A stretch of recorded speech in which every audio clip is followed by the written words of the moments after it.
tree is something which gives us so many things. So ఇది ఫిల్మ్కి సంబంధించిన tree కనుక I want all of you to subscribe. ఇంకో గొప్ప విషయం, మీరు అసలు డ్రింక్ చేయకపోవటం అనేది అసలు అది అంటే నాకు ఎందుకో అండి ఆల్కహాల్ అబ్సల్యూట్గా ఎందుకో నాకు ఎప్పుడు తాగబుద్ధి కాలేదు. దానికి నేను సరదాగా చాలా ఇంటర్వ్యూల్లో ఆల్రెడీ మత్తులో ఉంటాను, నాకు ఎందుకు మత్తు అన్నాను, కానీ కాదండి నాకు ఎందుకు ఆల్కహాల్ టచ్ చేయాల్సిన I don't know why I never felt like drinking. Okay. దానికి గొప్ప విషయం ఏంటంటే నా గురువు, నేను ఇంటర్మీడియట్ హీరోయిన్స్ చెప్తారు సాధారణంగా, నేను ఇంటర్మీడియట్ ఫస్ట్ ఇయర్లో సినిమాలకు వచ్చేసాను, నేను అంటే 15 ఏళ్లకు 16 ఏళ్లకు వచ్చానని. నేను అది తప్పించుకోవడానికి లేదండి. ఎందుకంటే నేను ఇంటర్మీడియట్ ఫస్ట్ ఇయర్లో నేను రాముగారి దగ్గరకు వచ్చినప్పుడు ఇన్నేళ్ల మా జర్నీలో, ఇన్నేళ్ల మా పరిచయంలో, ఇన్నేళ్ల మా what ever you call it's a beautiful love స్టోరీలో ఒక్కసారి కూడా నా గురువు ఎప్పుడు తాగుతావా తాగు అని అడగలేదు. ఓకే. ఎప్పుడు అడగలేదు. ఇప్పుడు మీరు అడగాల్సిన ప్రశ్న ఏంటి చెప్పనా? మీ ప్రశ్న నేను అడుగుతా. ఆయన అడిగితే తాగేవాడు, ఆయన అడిగితే తాగేవాడినా అని మీరు అడిగారు అనుకో, ఆయన అడగలేదు. ఓకే ఓకే తాగను. Okay okay. ఆయన అడగలేదు, అది ఆయన గొప్పతనం. కానీ ఒకటి తాగాలని పెంచలేదండి. తాగేవాళ్ళు చెడ్డవాళ్ళు, తాగిన వాళ్ళు మంచివాళ్ళు అని కాదండి. ఎందుకో తాగుబుద్ధి కాలేదండి, ఎందుకో తెలియదు. సిగరెట్ తాగుడు ఇవి చెడ్డవి మంచివి కాదు అలా ఏం లేదండి. I never felt the urge. ఇప్పుడు ఏమవుతుందంటే అండి, ఒక అర్జ్ ఉండాలి, ఒక కోరిక ఉండాలి. ఇప్పుడు రాగానే అంజీ ఏమైనా తింటారా అని అడిగారు, నాకు కోరిక లేదు. Okay okay okay. ఇప్పుడు లేకపోతే ఇప్పుడు నాకు అంజీతో ఉన్న సన్నిహిత్యంలో అంజీ ఏదైనా తెప్పించండి తిందాం అనొచ్చు, ఆయన ఏదైనా పీక్కు తిన్నాడు జ్యూస్ తాగమని, నాకు కోరిక లేదు. రైట్. ఇప్పుడు పలానా జ్యూస్ తాగాలి, అలాగే ఆ కోరిక లేదు. Okay okay. ఆ కోరిక లేకపోవటం వల్ల అది ఇప్పుడు తాగలేదు. కానీ సిచ్యువేషన్స్ కొన్ని డిమాండ్ చేస్తూ ఉంటాయి, చాలా చేసే కదా. నాకు ఇండస్ట్రీలో చాలా మంది నువ్వు తాగితే నీకు పిఆర్ పెరుగుతుంది, నువ్వు తాగకపోతే మంచిది కాదని చాలా చెప్పారు. I said just get lost man. కానీ మనం ఏదైనా లాస్ అయినప్పుడు లేదండి, కొన్ని సిచ్యువేషన్ మనకి బాధని పంచుకోవడం అబద్ధం అండి. చెప్పనా అండి? ఓకే. నేను ఒక విషయం, నా ఎక్స్పీరియన్స్, అది మిగతా వాళ్ళకి ఎంతవరకు రైట్ రాంగో తెలియదు. ఫస్ట్ అండ్ ఫార్మోస్ట్ అండి, బాధని ఎవరితో అయినా పంచుకుంటే తగ్గుతుంది అనుకుంటే, నా ఉద్దేశం ఇది కేవలం నా స్టేట్మెంట్, అవివేకం. గ్లాస్తో పంచుకుంటే దేంతో పంచుకున్నా. Okay okay. ఇప్పుడు నేను నాకు ఈ ప్రాబ్లం, సార్ ఎగ్జాంపుల్ నాకు 5 లక్షలు కావాలి, ఎగ్జాంపుల్ అంజీ నా దగ్గర 5 లక్షలు లేవు అని మీరు ఇవ్వలేరని నాకు తెలుసు. ఫర్ ఎగ్జాంపుల్ 5 లక్షలు కావాలి, ఎవరిని అడగాలో తెలియట్లేదు అంటే మీరు ఏమంటారు అప్పుడు?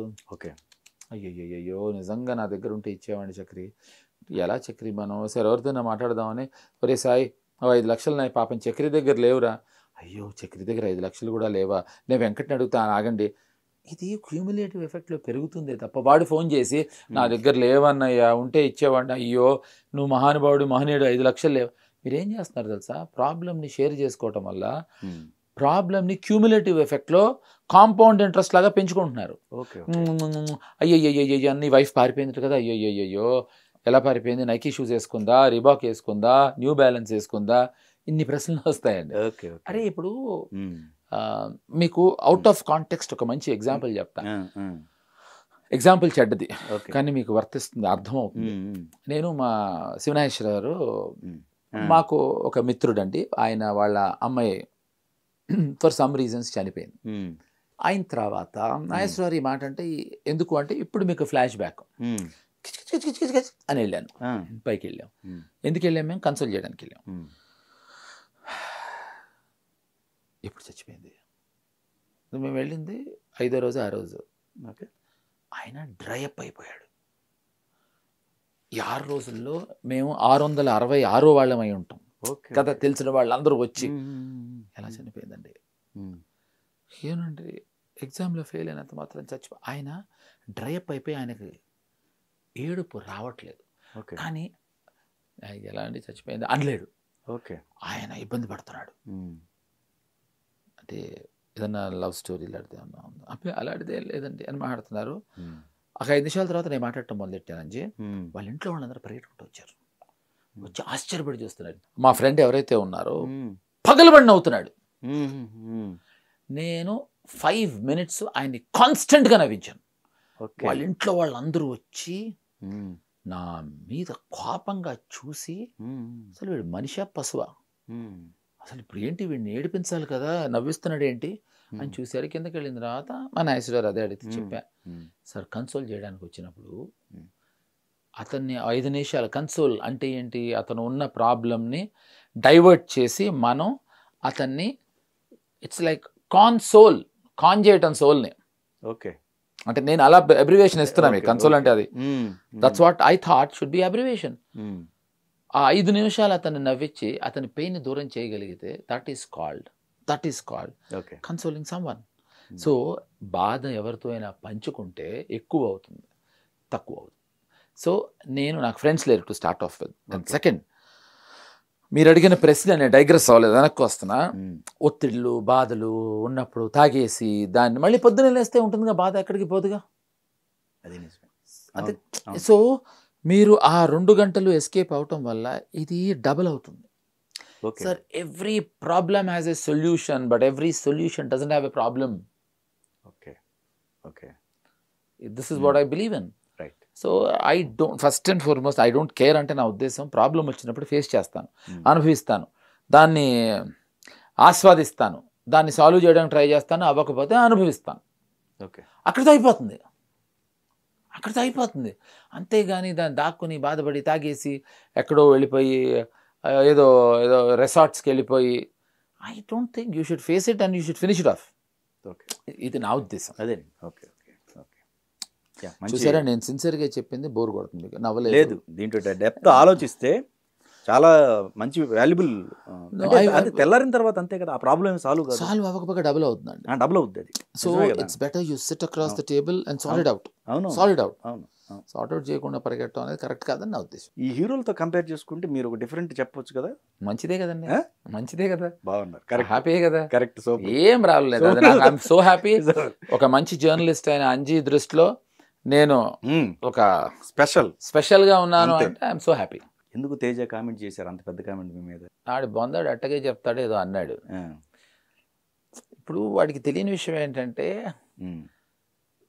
వాడికి పాపం ప్రాబ్లంలో అయినా ఉండాలి, లేకపోతే ఆల్రెడీ ప్రాబ్లంతోనే ఉండాలి, లేకపోతే వాడికి మనసు కాదు, ఏంటంటే దాన్ని ఏమంటారు, మైండ్ దబ్బు ఉండాలి తప్ప. జరిగిన ఇన్సిడెంట్ని వాడికి నేను పెళ్లి చేసి ఆడు బొందాడు పెళ్లి చేసుకుంటే చేసుకోకపోతే నాకంచి నేను వాడు పెళ్లి చేసా అని చెప్పలేదు. వాడి పెళ్ళి ఏమైనా ఇండియా ఇండిపెండెన్సా, అప్పుడు నా కొత్త కార్ని ఎలా తగలదొబ్బుదాం అనుకున్నాడు. నేను ఎట్టా భయపడి ఆడేసిన స్కీమ్కి పారిపోయి వచ్చా అని చెప్పాను తప్ప వాడి పెళ్ళి నేను చేద్దాం అనుకున్నాను అనేది నాకు అసలు వాడి పెళ్లి గురించి నాకు ఎటువంటి ప్రమేయం లేదు.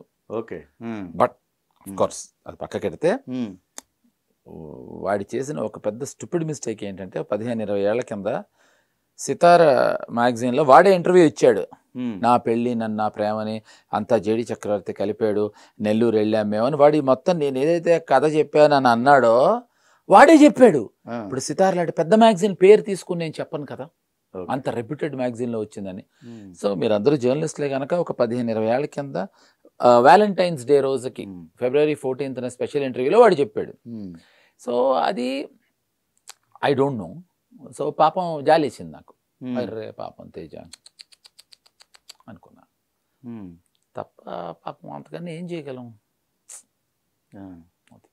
నాకు పాపం వీడు ఒక్కడే మొన్న ఎక్కడో మాట్లాడాడు, జాలేసింది. ఎందుకు అనవసరంగా పూసుకుని రుద్దుకుని దాని మీద పిచ్చి నవ్వు నవ్వి ఎందుకు చెప్పాడు ఆడ అనవసరంగా. ఇప్పుడు ఇది నాకు గుర్తుండుంటుంది, వాడిది చెప్పాడు, ఎందుకంటే వాడు పాపం చెప్పినవి చాలా తక్కువ గుర్తుంటాయి, ఎందుకంటే చాలా తక్కువగా నిజాలు చెప్తాడు కాబట్టి పాపం అది వాడు గుర్తులేదు. వెళ్ళి వెతుక్కోండి దయచేసి. సితారలో 14th February వ్యాలంటైన్స్ డేకి వాడే ఇంటర్వ్యూ ఇచ్చాడు, ఇచ్చి దొరికిపోయాడు. ఇప్పుడు అది ఎవరో మీలాంటి వాళ్ళు జర్నలిస్ట్ తీసి ఎతికారు అనుకోండి, వదిలేండి పాపం, అనవసరంగా బాగుందా, వదిలేండి పాపం.